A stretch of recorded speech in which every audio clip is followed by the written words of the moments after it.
अगला सेशन ऊर्जाधानी से बहुत ज़्यादा प्रभावित है, जुड़ा हुआ है, क्योंकि जिस वजह से कोरबा को ऊर्जाधानी का स्टेटस मिला है, उन वजहों के तहत जो मुख्य रूप से संस्थाएं यहाँ पर काम कर रही हैं, उनके प्रतिनिधियों को मैं पूरे सम्मान के साथ मंच पर आमंत्रित करना चाहूँगा। मैं मंच पर आमंत्रित कर रहा हूँ श्री एस मधु जी को, वो मंच पर आए। जनरल मैनेजर हैं एनटीपीसी के। बहुत जोरदार ताली के साथ इनका स्वागत कीजिए। देश की नवरत्न कंपनियों में से एक है एनटीपीसी प्रतिनिधि, आज हमारे बीच में मौजूद हैं। इनसे जानने समझने की कोशिश करेंगे कि ऊर्जाधानी के इस स्टेटस को बनाए रखने के लिए क्या कुछ ये कर रहे हैं और आगे क्या प्लानिंग्स हैं। मैं साथ ही आमंत्रित करना चाहूँगा आशीष श्रीवास्तव जी को, जो कि एडिशनल सीईओ हैं डीएसपीएम पावर प्लांट के। बहुत बहुत स्वागत है आशीष जी, आपका भी जोरदार तालियों से स्वागत करें इनका भी। साथ ही मैं मंच पर आमंत्रित करूंगा सुखदीप खां साहब को, जो कि एचआर हेड हैं बाल्को के। जोरदार तालियां इनके लिए भी। तो ये बहुत महत्वपूर्ण सेशन इस लिहाज से रहने वाला है, जैसे मैंने कहा कि ऊर्जाधानी है कोरबा, और जब भी कोरबा का जिक्र आता है तो यहाँ की बिजली, यहाँ के कोयले, यहाँ के उत्पादन और यहाँ की ऊर्जा की बात जरूर होती है, और जिसकी जिम्मेदारी इन सब के ऊपर है। एल्यूमिनियम यहाँ से बाल्को के रूप में पूरे देश और दुनिया में एक अलग पहचान बना रहा है। लिहाजा इस सेशन की शुरुआत करते हैं। एक्सपेंशन अगर हो रहा है तो इससे आगे आने वाले समय में क्या कुछ फायदा होगा, मैं इस पर बात करूंगा। सुखदीप साहब, मैं आपसे जानना चाहूँगा, बाल्को बहुत महत्वपूर्ण भूमिका निभा रहा है, सिर्फ प्रदेश की नहीं बल्कि देश में एल्यूमिनियम के सेक्टर में भी। खासतौर पर चूंकि आज हम कोरबा के संदर्भ में जिक्र कर रहे हैं, कोरबा में बाल्को अपने आप को किस तरह से दिखता है और कोरबा को किस तरह से देखते हैं? हाँ, सभी को नमस्कार। बाल्को अगर हम देखें, इनकॉर्पोरेट हुआ था 1965 में। ये भारत का पहला पीएसयू था और पहला एल्यूमिनियम प्रोड्यूस करने वाला कंपनी था। 2001 में विनिवेश के बाद में स्टरलाइट, या अभी जिसको हम वेदांता बोलते हैं, उस समूह में ये जुड़ा। अगर आप लोग सभी बाल्को आते हैं तो देखेंगे थोड़ा सा आगे में एक बोर्ड है, बाल्को देश की शान है। तो 2001 में जब विनिवेश हुआ था तो हमारे चेयरमैन साहब अनिल अग्रवाल साहब ने बोला था कि देश की शान भी अच्छी बात है, लेकिन कोरबा को वर्ल्ड मैप में हमको कैसे लेके आना है। तो ये बात हुई थी कि कभी ना कभी उस बोर्ड को बदल के बाल्को विश्व की शान है, इसमें हमें बदल के लेके जाना है। तो जब ये वेदांता समूह में आया था और 1965 से 2001 तक इसमें 1 लाख टन एल्यूमिनियम बनता था, 270 मेगावाट पावर बनता था। आज हम करीब 6 लाख टन एल्यूमिनियम बना रहे हैं और 1740 मेगावाट पावर बना रहे हैं। और हमारी जर्नी यहाँ नहीं रुकी, जो कि आप बोल सकते हैं कि 6 गुना मेटल में एक्सपेंशन और 7 गुना पावर में एक्सपेंशन।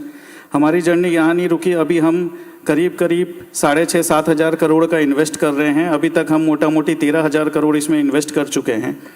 और जो अभी का इन्वेस्टमेंट हो रहा है, ये 10 लाख टन हमारा यहाँ पे एल्यूमिनियम बनेगा। और हमारा शायद जो इसको वर्ल्ड मैप पे ले आने की आकांक्षा थी, ये पूरी हो जाएगी, क्योंकि ये वर्ल्ड का 6th लार्जेस्ट एल्यूमिनियम स्मेल्टर हो जाएगा और इंडिया का 2nd लार्जेस्ट एल्यूमिनियम स्मेल्टर हो जाएगा। ये जो एक्सपेंशन हो रहा है, जो विस्तार हो रहा है, इसका प्रदेश में, प्रदेश के लोगों के लिए, प्रदेश के विकास में किस तरह की इसकी भूमिका रहेगी इस विस्तार से? इस पर इसके देखिए 2-3 हिस्सा हैं। पहला पार्ट ये है कि हम देश के लिए, जो हमारा आज के डेट में भी एल्यूमिनियम विदेशों से इंपोर्ट होता है और जिसके वजह से हमारी जो डॉलर बैलेंस है, हम नेगेटिव जाते हैं, हम डॉलर को लूज़ करते हैं, भारत को डॉलर देके एल्यूमिनियम खरीदना पड़ता है। तो हम सेल्फ सफिशिएंट हो जाएंगे, जो हम बोलते हैं make in India for India, उसमें हम आगे बढ़ जाएंगे, सक्सेसफुल हो जाएंगे। ये देश के लिए उपलब्धि रहेगा। इसमें जो प्रोडक्ट हम बनाना चाह रहे हैं वो मैक्सिमम डोमेस्टिक मार्केट के लिए कैटर करना चाह रहे हैं। जो भी डोमेस्टिक मार्केट में इंपोर्ट होता है उसको सबको हम बदल के इंडियन हम ही लोग बनाना चाह रहे हैं, ताकि इंपोर्ट पूरा सब्सिडाइज हो जाए।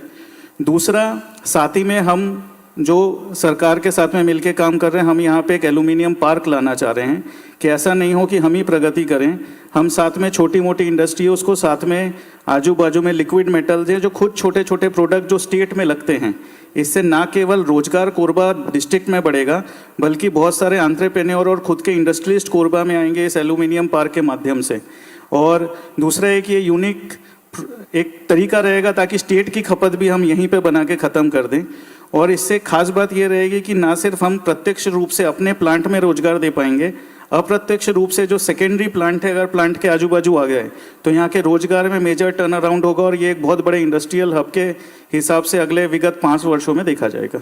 किसी भी प्रदेश का विकास जो है वहाँ के उद्योगों पर निर्भर करता है, और आप लोग बहुत बेहतर काम कर भी रहे हैं, जिसका आपने जिक्र भी किया।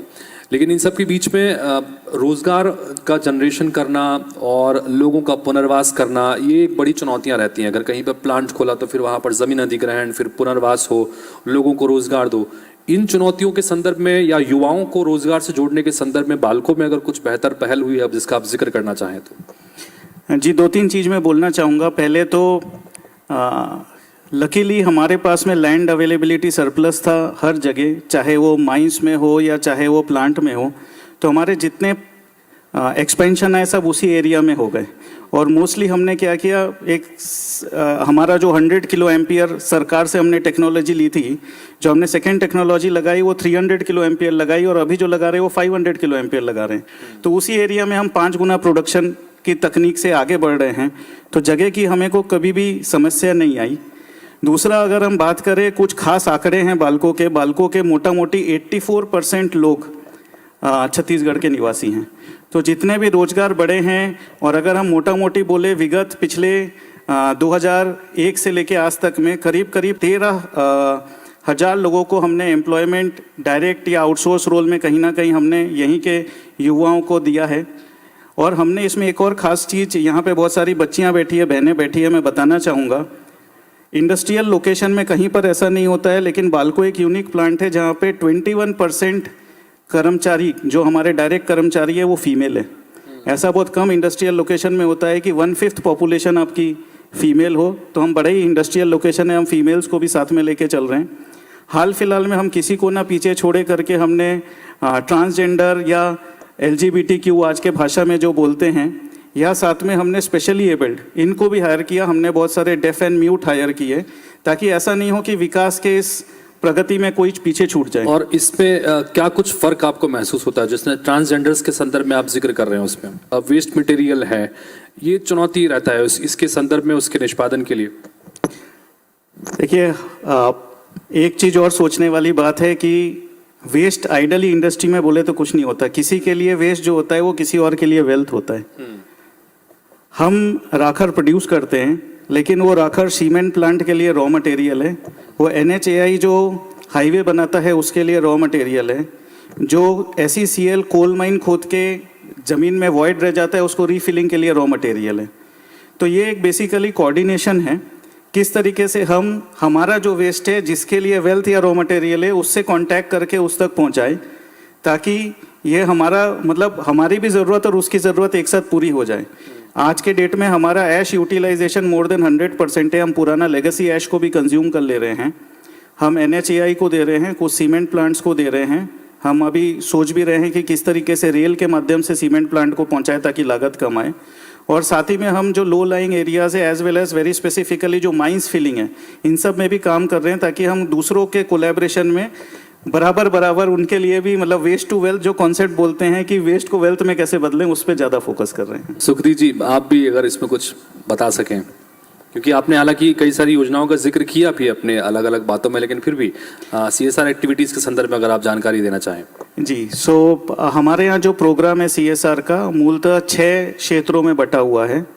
पहला है nursing mother and child care पे, जिसमें हम हमारे कोरबा डिस्ट्रिक्ट के आसपास में 264 आंगनवाड़ी को अपग्रेड किए हैं और उसको हम चलाते हैं। दूसरा है हमारा स्किल अपग्रेडेशन पे यूथ्स के लिए, जो कि स्किल स्कूल है। खुशी की बात है कि अभी तक में टोटल 10,000 लोग हमारे स्किल स्कूल से पास आउट हो चुके हैं, और करीब 7,500 लोगों को ना सिर्फ छत्तीसगढ़ ज़िले में, बाकी सभी ज़िलों में अलग अलग नौकरियां मिली हैं। तीसरा हमारा स्कीम चलता है प्राइमरी हेल्थ केयर, जिसमें हमने हेल्पेज इंडिया के साथ टाई अप किया हुआ है, और करीब आजू बाजू के 80 गाँव में हम फ्री मेडिकल सुविधा दे रहे हैं हेल्पेज इंडिया के थ्रू। फोर्थ हमारा चलता है जो बाल्को मेडिकल सेंटर है, कैंसर ट्रीटमेंट, सेंट्रल इंडिया का सबसे बड़ा कैंसर ट्रीटमेंट का हमारा सेंटर है। और पांचवा हमारा चलता है फीमेल्स को लेके मेंस्ट्रुअल हेल्थ और इन सारे प्रोग्राम्स को लेके अवेयरनेस, ताकि जो बीमारियां होती है वो इस जिले से ख़त्म हो पाए। तो ये मोटा मोटी 6 कार्यक्रम हमारे अलग अलग सब चल रहे हैं। कोरबा के विकास के साथ साथ प्रदेश में भी आप लोग बहुत महत्वपूर्ण भूमिका निभा रहे हैं। फिर लास्ट संदेश आपको कुछ देना चाहें तो? मैं सबसे पहले धन्यवाद देना चाहूँगा हमारी स्टेट गवर्नमेंट का, क्योंकि जिस तरीके से इनने बैलेंस किया है अमॉन्ग कॉमन पब्लिक हो या चाहे किसान हो या चाहे इंडस्ट्रीज़ हो, सबके साथ में आगे बढ़ें। सो मैं उनको धन्यवाद देना चाहूँगा और कोरबा की लोकल जनता को भी, क्योंकि सबके साथ ही इंडस्ट्री आगे बढ़ती है। जोरदार तालियां हो जाए इस सेशन के लिए और तमाम मंचासीन हमारे मेहमानों के लिए आप सभी का बहुत बहुत शुक्रिया।